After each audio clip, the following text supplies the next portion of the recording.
मुख्यमंत्री पुष्कर सिंह धामी ने राज्य स्तरीय सतर्कता और निगरानी समिति के साथ की बैठक। बैकलॉग पदों को भरने जाने के दिए निर्देश। सीएम धामी ने की राज्य स्तरीय सतर्कता और निगरानी समिति की बैठक।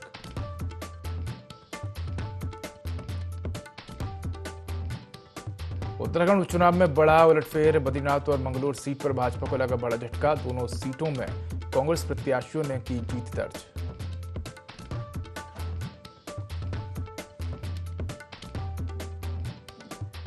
उपचुनाव के नतीजों से कांग्रेस में उत्साह। बद्रीनाथ से लेकर देहरादून तक शुरू हुआ जीत का जश्न। कांग्रेस ने मतदाता का जताया आभार।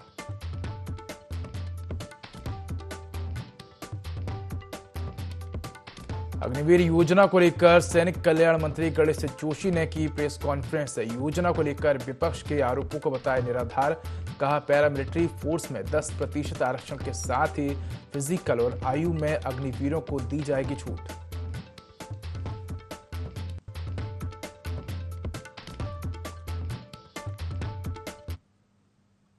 नमस्कार, मैं उदय। देवभूमि लाइव में आपका स्वागत है। बुलेटिन की शुरुआत करेंगे तमाम बड़ी खबर के साथ। बद्रीनाथ विधानसभा उपचुनाव में कांग्रेस उम्मीदवार लखपत सिंह बुटोला 5224 मतों से बद्रीनाथ विधानसभा उपचुनाव जीते हैं। बद्रीनाथ विधानसभा उपचुनाव में कांग्रेस प्रत्याशी लखपत बुटोला की जीत का जोरदार जश्न मनाया जा रहा है।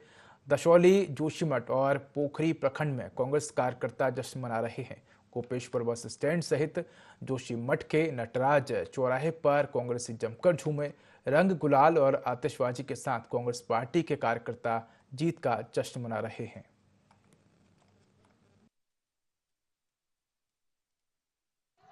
हमने उम्मीद करी थी, जिता के ला रखे थे, उन्होंने हमें आधे रास्ते में छोड़ के जो है हमें छोड़ दिया था। तो इसीलिए जनता ने जो है उनको सबक सिखाया है कि ईमानदारी एक दिन जरूर काम आती है। और हमें इससे बहुत बड़ी खुशी है कि बुटोला जी आज जो है 6000 से वोटों से जीते हैं। और मंगोल पार्टी जो मंगोल से, वहाँ से भी हमारी कांग्रेस पार्टी जो जीती है, और मैं उनको भी बहुत बहुत बधाई देना चाहती हूँ। यहाँ जो पहले विधायक बनाया था, दोबारा विधायक के लिए दल बदलू को बद्रीनाथ विधानसभा की जनता ने सबक सिखाया है। ये कांग्रेस पार्टी की बड़ी जीत है और आगे भी बहुत जीत होती रहेगी। बद्रीनाथ विधानसभा उपचुनाव में कांग्रेस उम्मीदवार लखपत सिंह बुटोला 5224 मतों से जीत दर्ज की है। कांग्रेस उम्मीदवार को कुल 27,696 और बीजेपी उम्मीदवार को 22,691 मत मिले। जीत के बाद उन्होंने जीत का श्रेय बद्रीनाथ की जनता को दिया। उन्होंने कहा कि जिस प्रकार से ये जनता पर जबरदस्ती थोपा गया चुनाव था, जनता ने अपना जनादेश देकर बता दिया है कि जो जनता के जनादेश का अपमान करेगा उसको मुंह की खानी पड़ेगी। उन्होंने कहा कि बद्रीनाथ विधानसभा के सर्वाधिक विकास के लिए हर संभव काम करेंगे। जीत के बाद कांग्रेसियों ने जमकर जश्न मनाया।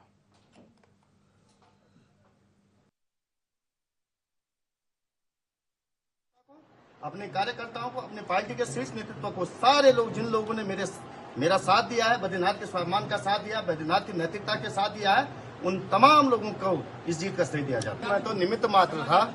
ये बद्रीनाथ की जनता के स्वाभिमान का चुनाव था और बद्रीनाथ की जनता के स्वाभिमान के साथ उन्होंने अपने स्वाभिमान को, अपने गुरूर को, अपनी नैतिकता को दिखाते हुए पूरी सरकार को दिखाया है। चाहे वो दिल्ली की सरकार हो, चाहे उत्तराखंड की सरकार हो, यदि तुम जनप्रतिनिधियों को बेचने का काम करोगे, खरीदने का काम करोगे, तो निश्चित रूप से जनता के साथ मुंह की खानी पड़ेगी। और बद्रीनाथ की जनता ने चुनाव लड़ा है और पूरी बद्रीनाथ की जनता को मैं बहुत बहुत धन्यवाद। खबर जिला पंचायत चंपावत के सीमांत बनबसा क्षेत्र की ग्राम सभा गुड़मी की है, जहां आपदा के बाद प्रभावित क्षेत्र का दौरा करने पहुंची अनुसूचित जाति की महिला ग्राम प्रधान के साथ कुछ ग्रामीण लोगों ने अभद्रता की।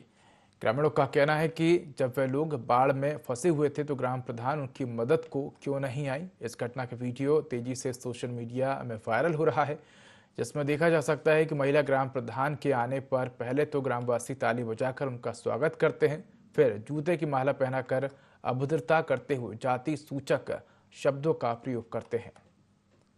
तो एक खबर आपको बता रहे हैं बनबसा से, जहां बनबसा क्षेत्र के ग्राम सभा गुड़मी का ये मामला है।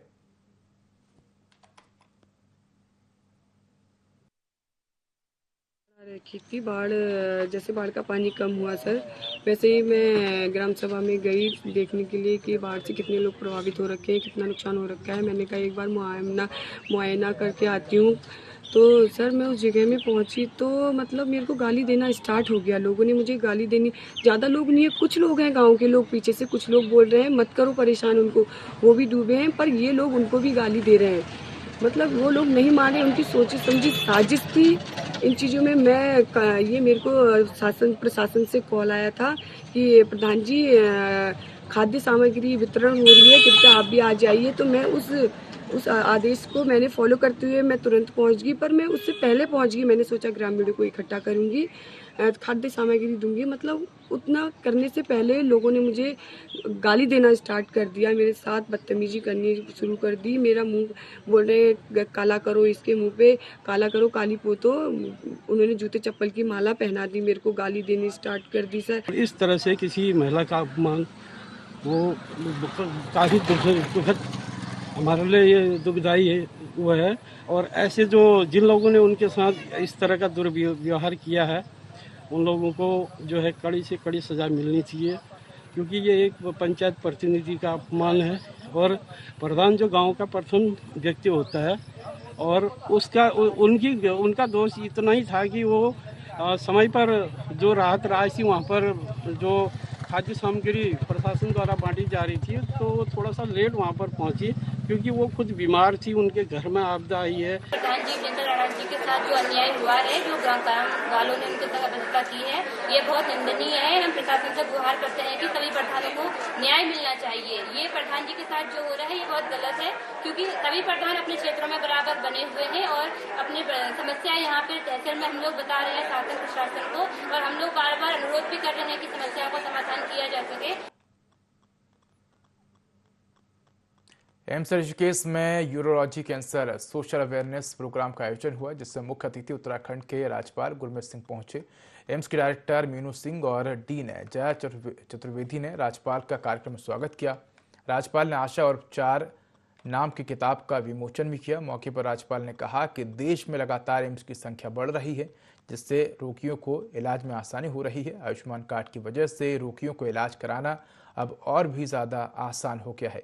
यूरोलॉजी विभाग ने जिस प्रकार कैंसर के 500 मरीजों को ठीक कर नया जीवन दान देते हुए नया रिकॉर्ड बनाया है। पहले मैं एम्स ऋषिकेश के यूरोलॉजी डिपार्टमेंट को मुबारकबाद देना चाहता हूं कि उन्होंने इस विषय को इस लेवल तक लेके आए हैं, और उन्होंने 500 पेशेंट्स को जो ठीक करने का एक रिकॉर्ड बनाया है। मुझे लगता है कि हमको पूरे सोसाइटी को इसके बारे में जागरूक करना बहुत जरूरी है। इस विषय के ऊपर में आज एक किताब जिसका नाम ही आशा और उपचार है, उसका विमोचन किया गया। विश्व प्रसिद्ध श्री बद्रीनाथ के नायब रावल अमरनाथ नंदबूदरी, आपको बता दें कि बद्रीनाथ धाम के प्रभारी मुख्य पुजारी रावल होंगे, और आदि गुरु शंकराचार्य के कालखंड से अभी तक 20 रावल धाम में पूजा अर्चना कर सेवा दायित्व निभा चुके हैं। अब 21वें रावल 30 वर्षीय नायब रावल अमरनाथ नंबूदरी ने प्रभारी रावल पद का दायित्व संभालेंगे। श्री बद्रीनाथ केदारनाथ मंदिर समिति अध्यक्ष अजेंद्र अजय ने इस अवसर पर शुभकामनाएं दी हैं। वहीं बीकेटीसी मुख्य कार्याधिकारी योगेंद्र सिंह, विशेष कार्याधिकारी रमेश सिंह रावत भी श्री बद्रीनाथ धाम में नायब रावल के धार्मिक अनुष्ठान में शामिल हुए। सभी अधिकारियों, कर्मचारियों, तीर्थ पुरोहितों ने नवनियुक्त प्रभारी रावल को बधाई दी।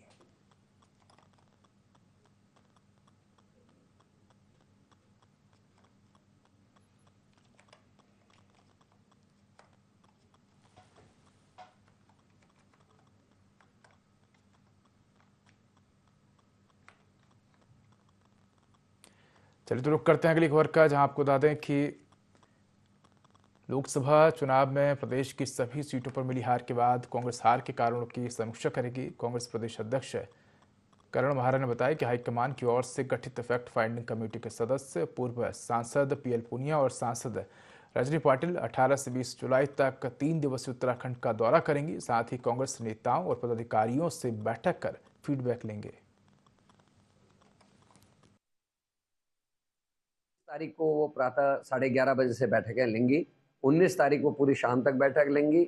20 तारीख को भी वो 18 तारीख को भी बैठक लेंगी, और 20 तारीख को भी आधा दिन 2 बजे तक लगभग वो बैठक लेंगी। हर लोकसभा को हमने 2 से 3 घंटे का समय दिया है। वहाँ के कैंडिडेट्स, वहाँ के एमएलए जो कैंडिडेट्स रहे हैं, पूर्व मंत्री, पीसीसी मेंबर्स, एआईसीसी मेंबर, हमारे डीसीसी प्रेसिडेंट, ब्लॉक अध्यक्ष इत्यादि को बुलाया गया है। वो सभी उसमें प्रतिभाग करेंगे और अपनी अपनी बातें रखेंगे ताकि करेक्ट फीडबैक जो है दिल्ली तक जाए। और अच्छा है, इस तरीके की कार्रवाई होती रहनी चाहिए ताकि कार्यकर्ता और नेता मुस्तैद रहे। रुड़की की मंगलौर विधानसभा से कांग्रेस प्रत्याशी काजी निजामुद्दीन ने 422 वोटों से जीत दर्ज की है। 10 राउंड की मतगणना में कांग्रेस ने के काजी निजामुद्दीन को 31,710 वोट मिले हैं। दूसरे नंबर पर भाजपा प्रत्याशी को आपको बता दें कि 31,261 वोट मिले हैं। बसपा के प्रत्याशी को 19,552 वोट मिले हैं। जीत दर्ज करने के बाद काजी निजामुद्दीन ने कहा कि मंगलौर में लठतंत्र कायम करने की कोशिश की गई, लेकिन लोकतंत्र के आगे लठतंत्र हार गया। उन्होंने मंगलौर की जनता का आभार व्यक्त किया। हमारे सभी साथियों की जीत है, उन लोगों की जीत है जिन्होंने लोकतंत्र को जिंदा रखने के लिए लाठी खाई, डंडे खाए, गालियां खाई, बेइज्जती बर्दाश्त की। हमारे वो साथी जो सर्दी गर्मी में दौड़े भागे फिरे, मेरे सभी साथी माननीय विधायक फुरकान भाई, ममता जी, वीरेंद्र जाति कहाँ हैं, बिल्कुल छोटा भाई की तरह उन्होंने काम किया। ये आदेश चौहान जी, रवि बहादुर जी, हरीश रावत जी, प्रीतम सिंह जी, यशपाल आर्य जी, करण महाराज जी, सभी की जीत है। पूरा कांग्रेस का तंत्र लगा हुआ था और सभी की एफर्ट्स के साथ हम जीते। ये शानदार जीत है। इस जीत के लिए मैं मंगलौर की जनता को और बद्रीनाथ की जनता को बहुत बधाई देता हूं। ये जनता जनार्दन की कृपा है। हम अपना विपक्ष धर्म ठीक से पूरी मेहनत से निभाएंगे, शिद्दत से निभाएंगे। और लोगों ने संकेत दिया है कि इस समय हम तुमको ये बहुमत दे रहे हैं, तुमको जिता रहे हैं, लेकिन अपना कर्तव्य ठीक से पालन करो, मिल करके पालन करो और 2027 तुम्हारा है। फिर रुक करें खबरों की ओर। लोकसभा चुनाव में उत्तराखंड की 5 सीटें भाजपा के खाते में आई हैं, जिसमें एक बड़ा योगदान भाजपा की सोशल मीडिया टीम का भी माना जा रहा है, जिन्होंने राज्य और केंद्र की योजनाएं और प्रत्याशियों के प्रचार प्रसार में महत्वपूर्ण भूमिका निभाई। बता दें कि प्रदेश सोशल मीडिया प्रभारी नवीन ठाकुर ने कहा कि आगामी 15 तारीख को बीजेपी कार्य समिति की बैठक के बाद सोशल मीडिया कार्यकर्ताओं को मुख्यमंत्री पुष्कर सिंह धामी सम्मानित करेंगे, जिसके लिए 100 सोशल मीडिया कार्यकर्ताओं की सूची तैयार की गई है।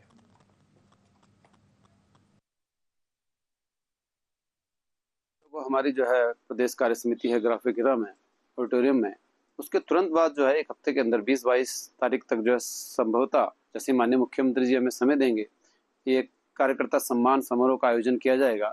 और जिन जिन कार्यकर्ताओं ने 100 के करीब ऐसे कार्यकर्ता हमने लिस्टेड किए हैं जिन्होंने जो है लोकसभा में सोशल मीडिया पर बहुत अच्छा काम किया और अपनी जिम्मेदारी का बाखूबी से जो निर्वहन किया, उन कार्यकर्ताओं को माननीय मुख्यमंत्री जी द्वारा सम्मानित करने का काम जो है हम लोग में आगामी त्योहार मुहर्रम को लेकर स्थानीय लोगों के साथ अमन कमेटी की बैठक की गई, जिसमें अपर पुलिस अधीक्षक काशीपुर और इसके साथ विद्युत विभाग के अधिकारी, नगर पालिका कर्मचारी समेत तहसील के कर्मचारी मौजूद रहे। बैठक में मुहर्रम पर निकलने वाले ताजियों की ऊंचाई और रूट पर चर्चा की गई। साथ ही त्योहार को शांतिपूर्ण तरीके से मनाने के लिए लोगों से अपील की गई।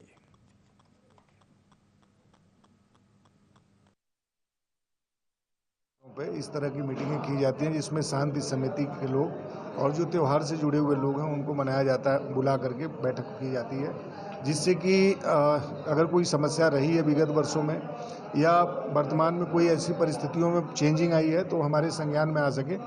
उसी के संबंध में आज एक मीटिंग रखी गई थी जिसमें नगर निगम से लेके इलेक्ट्रिसिटी डिपार्टमेंट से लेके प्रशासन और पुलिस संयुक्त एक मीटिंग हुई। और जसपुर में यह त्यौहार हमेशा से ही बड़े अमन और सुकून से मनाया जाता है, जिससे कि अमन और सुकून में और पूरी शांति व्यवस्था के साथ इसको निपटाया जा सके।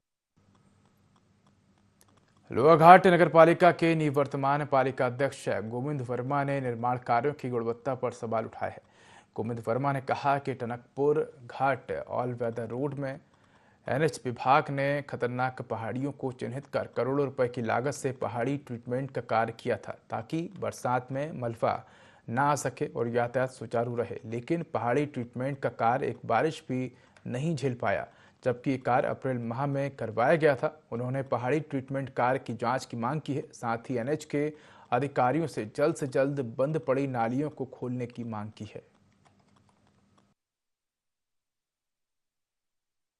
ये है काफी खराब है, क्योंकि बीच में इन्होंने लोहाघाट नगर के अंदर हॉट मिक्स और नालियां बनाई थी, वो जगह जगह क्षतिग्रस्त हैं और चौक है, जिससे कि सारा पानी नालियों में बह रहा है। और एक बरसात में इनकी ज्यादा जो ट्रीटमेंट प्लांट पहाड़ियों का किया गया था, जगह जगह जो जालियां लगाई गई थी, इनके नट द्वारा पहाड़ को बांधा गया था, उससे सारा जो मिट्टी है जाली फाड़ते हुए सड़कों में जगह जगह सड़कें बंद कर दी गई है।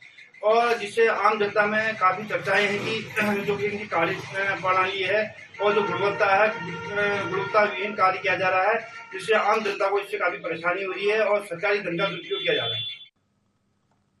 काशीपुर के ITI थाना क्षेत्र में देर रात एक डंपर अनियंत्रित होकर बहला नदी में जा गिरा। हादसे के बाद डंपर चालक ने बमुश्किल अपनी जान बचाई। सूचना मिलते ही डंपर मालिक मौके पर पहुंचा और उसे अस्पताल में भर्ती करवाया, जहां प्राथमिक उपचार के बाद उसे छुट्टी दे दी गई। बता दें कि डंपर मालिक के मुताबिक डंपर चालक काशीपुर से कुंडेश्वरी स्थित स्टोन क्रशर जा रहा था और इसी बीच ये घटना हुई।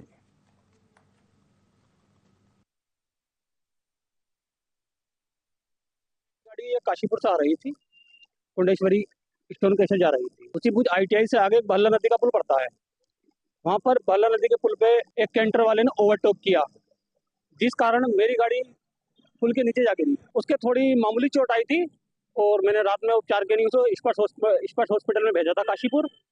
फिलहाल वो अब घर पर। सीएम पुष्कर सिंह धामी की अध्यक्षता में मुख्यमंत्री आवास में अनुसूचित जनजाति अधिनियम 1989 के अंतर्गत गठित राज्य स्तरीय सतर्कता और अनुश्रवण समिति की बैठक आयोजित की गई। बता दें कि इस बैठक का आयोजन 14 साल बाद किया गया, जिसमें सीएम ने अधिकारियों को निर्देश दिए कि बैठक का आयोजन हर 6 माह में किया जाए। साथ ही SC/ST आयोग के अध्यक्षों को भी विशेष सदस्य के रूप में आमंत्रित किया गया। वहीं लंबित मामलों का भी जल्द से जल्द निस्तारण करने का आदेश दिया। सीएम पुष्कर सिंह धामी ने आदेश जारी कर कहा कि SC/ST मामलों का गंभीरता से निस्तारण किया जाए।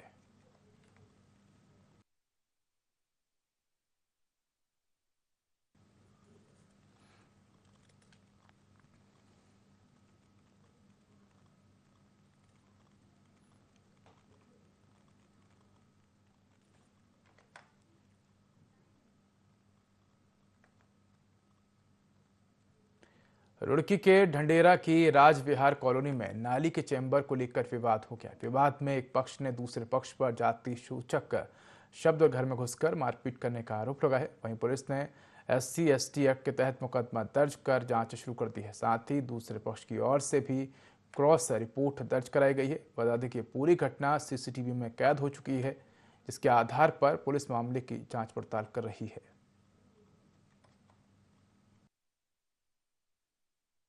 यहाँ इन लोगों के वर्चस्व की बात है। ये अपना वर्चस्व काम करना चाहते हैं सभी लोगों पे, जो है संग्राम सिंह हो गया, इंद्रपाल हो गया, ये यहाँ अपना पूरा वर्चस्व काम करना चाहते हैं। इनका कहना है कि यहाँ जो रहने वाले लोग हैं वो जो भी कुछ करें हमारी परमिशन से करें। मेरे सामने पूरी घटना हुई है, मेरे सामने मारपीट स्टार्ट हुई है, इसके घर तक इसको मारते हुए लाए। इसकी घरवाली ने भी कोशिश करते हुए उस पर भी इन्होंने हमला किया है। ये एविडेंस सबसे बड़ा वीडियो है, ये एकदम गुंडा टाइप। तो राजविहार कॉलोनी का ये मामला बताया जा रहा है। घटना का CCTV फुटेज भी आया है सामने। तो दोनों पक्षों में जमकर मारपीट हुई। अब पुलिस ने वीडियो के आधार पर मामला दर्ज कर लिया है।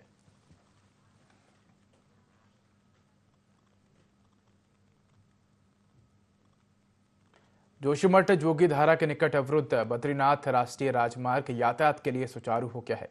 4 दिनों से बाधित बद्रीनाथ हाईवे BRO की अथक प्रयास से खुला, जिसके बाद तीर्थ यात्रियों ने राहत की सांस ली और BRO को धन्यवाद दिया है। प्रशासन ने मुस्तैदी के साथ स्लाइड जोन पर निगरानी करते हुए एक वाहनों को पार कराया। सैकड़ों यात्री वाहन पंक्तिबद्ध तरीके से जोशीमठ नगर से अपने गंतव्यों के लिए प्रस्थान कर रहे हैं।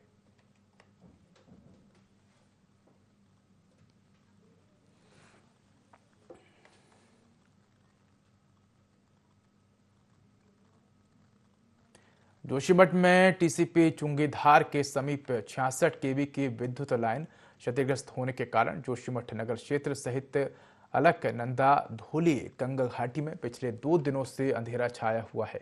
विद्युत आपूर्ति ठप होने से लोगों को काफी दिक्कतों का सामना करना पड़ रहा है। नगर क्षेत्र के 9 वार्डों सहित दर्जनों ग्रामीण क्षेत्रों में लोग अंधेरे में रहने को मजबूर हैं। विद्युत विभाग की माने तो शाम तक यदि सब कुछ ठीक रहा तो विद्युत आपूर्ति बहाल हो सकती है। वहीं बिजली आपूर्ति ठप होने से तहसील से लेकर CHC सेंटर में सभी तरह के प्रमाण पत्र बनाने का कामकाज प्रभावित हो गया है, जिसके चलते दूरस्थ क्षेत्रों से जोशीमठ प्रमाण पत्र बनाने आए और ऑनलाइन फॉर्म भरने पहुंचे युवाओं को खाली हाथ वापस लौटना पड़ रहा है।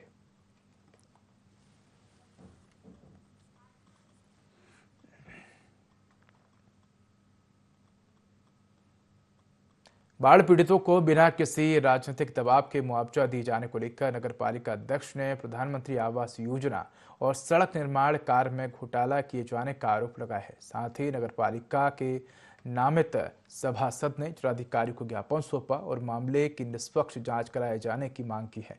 बता दें कि नगरपालिका के नामित सभासद विमल शर्मा ने कहा कि क्षेत्र में आई बाढ़ से पीड़ितों को बिना किसी राजनीतिक दबाव के मुआवजा दिया जाना चाहिए और ऐसा न होने पर क्षेत्र के लोगों के साथ आंदोलन करने की चेतावनी दी। हमारी मांग है, जो बाढ़ से पीड़ित हैं उनको मुआवजा दिया जाए किसी बिना दबाव के, क्योंकि जो कुछ लोग जो जनप्रतिनिधि हैं नगर पालिका में वो अपने चहितों को बाढ़ आपदा से मुआवजा दिलाने के चक्कर में कि प्रधानमंत्री आवास में नगर पालिका अध्यक्ष द्वारा मनमाने तरीके से अपने चहितों को आवास 2 मंजिले तक पे आवास दिए गए। उनकी जांच होनी चाहिए। करोड़ों रुपए का चूना उन्होंने सरकार को लगाया है, उनकी जांच होनी चाहिए। मैं उन सभी निर्माण कार्यों की भी जांच की मांग करता हूं जो 15/5/2023 से 10/7/2024 तक जितने भी निर्माण कार्य हुए हैं 7-8 करोड़ रुपए के, कुल 10 दिन बाकी रह गए। नगर पालिका अध्यक्ष की छुट्टी हो जाएगी 10 दिन बाद, तो उन्होंने उससे पहले सोचा जितनी मलाई है सब खा लूं और अपने ठेकेदारों को खिला दूं, और उसकी जांच होगी और जिन लोगों ने घोटाला करा वो बख्शे किसी कीमत पे नहीं। हरिद्वार में एंटी ह्यूमन ट्रैफिकिंग यूनिट और कलियर थाना पुलिस की टीम ने देह व्यापार में संलिप्त 19 लोगों को गिरफ्तार किया।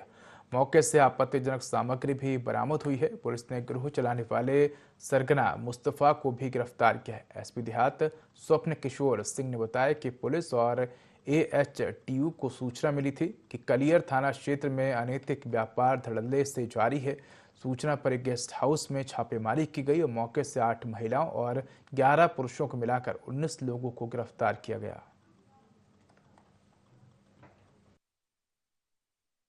यूनिट और थाना कलियर पुलिस के द्वारा संयुक्त कार्रवाई में Rahmat Sabri guest house Sohalpur road Kaliyar में छापेमारी की कार्रवाई की गई और वहां से अनैतिक व्यापार में संलिप्त 11 पुरुषों और 8 महिलाओं कुल 19 लोगों को गिरफ्तार किया गया, जिनमें गेस्ट हाउस संचालक मुस्तफ़ा निवासी कलियर और मैनेजर आदिल निवासी पहाड़गंज दिल्ली को मुख्य अभियुक्त हैं।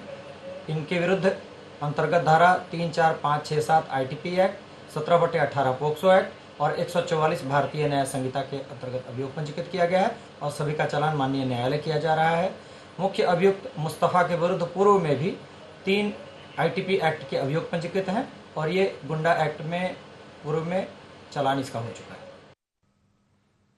पिछले हफ्ते चंपावत जिले में हुई मूसलाधार बारिश से बाराकोट ब्लॉक की नदेड़ा सड़क बंद हो गई थी। सड़क पर मलबा आ गया। एक हफ्ता बीत जाने के बाद भी संबंधित विभाग ने सूचना देने के बावजूद सड़क मार्ग को नहीं खोला, जिस कारण ग्रामीणों को अत्यधिक कठिनाइयों का सामना करना पड़ रहा है। विभाग की कार्यप्रणाली से आक्रोशित युवाओं ने सामाजिक कार्यकर्ता नवल किशोर जोशी के नेतृत्व में सड़क को खोलने की मांग को लेकर प्रदर्शन किया और सड़क खोलने की मांग की।